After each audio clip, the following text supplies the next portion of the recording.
തീരാറായ സമയമായിട്ടുണ്ട് അല്ലേ? അപ്പൊ വ്യഞ്ജനാക്ഷരങ്ങൾ തുടങ്ങുന്നത് ഏത് മുതലാണ്? ക മുതലാണ് വ്യഞ്ജനാക്ഷരങ്ങൾ തുടങ്ങുന്നത് അല്ലേ?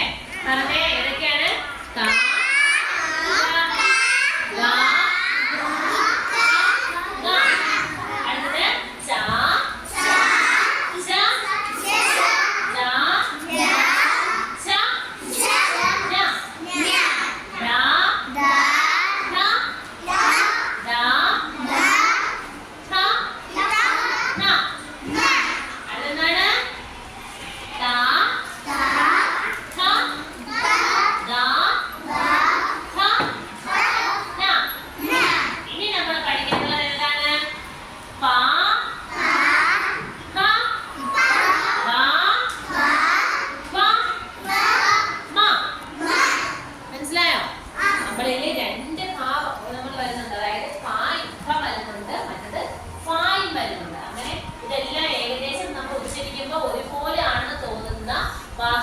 അക്ഷരങ്ങളാണ് നമുക്കുള്ളത് അല്ലേ?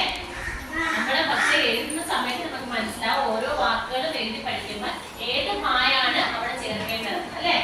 ഫലം എന്ന് എഴുതുമ്പോൾ ഏത് മായാണ്, ഭരണി എന്ന് എഴുതുമ്പോൾ ഏത് മായാണ് എന്നുള്ളത് നമുക്ക് മനസ്സിലാവും. പിന്നെ കുറച്ചും കൂടെ വലിയ ക്ലാസ്സിലോട്ട് പോകുമ്പോൾ നിങ്ങൾക്ക് കുറച്ചുകൂടെ വ്യക്തമായിട്ട് മനസ്സിലാവും. മനസ്സിലായോ? അപ്പൊ നോക്കിക്കോ, പാ വരുന്ന രണ്ട് വാക്കുകൾ പറഞ്ഞ മക്കളെ. പാ വരുന്ന, പ എന്ന അക്ഷരം വരുന്ന അവിടെ ആരെങ്കിലും ശ്രദ്ധിക്കേ?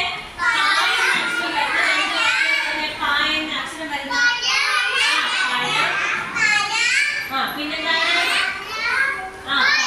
പാലുണ്ട്, പന, പപ്പടമുണ്ട്. പിന്നെ മിടുക്കനാണല്ലേ ടീച്ചറിന്റെ കൊച്ചുങ്ങളപ്പം കുറെ വാക്കുകളൊക്കെ പറഞ്ഞു. പിന്നെ പാമ്പ് അല്ലേ?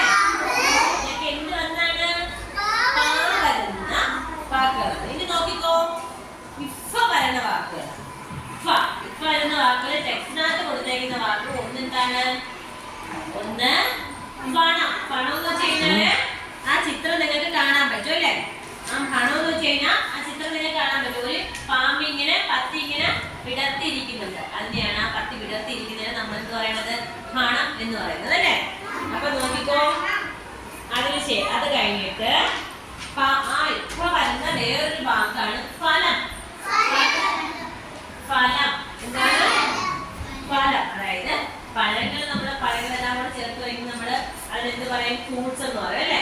ഈ ഫ്രൂട്ട്സിന് പറയുന്ന വേറൊരു പേരാണ് എന്ത്? പഴം. അപ്പൊ നോക്കിക്കോ, അത് കഴിഞ്ഞിട്ട് ബാ എന്ന അക്ഷരോട് കിടക്കുന്ന ബാ ഏതാണ്? ബാ എന്ന അക്ഷരം. അപ്പൊ നമുക്ക് ആ ബാ എന്ന അക്ഷരത്തില് ബലൂൺ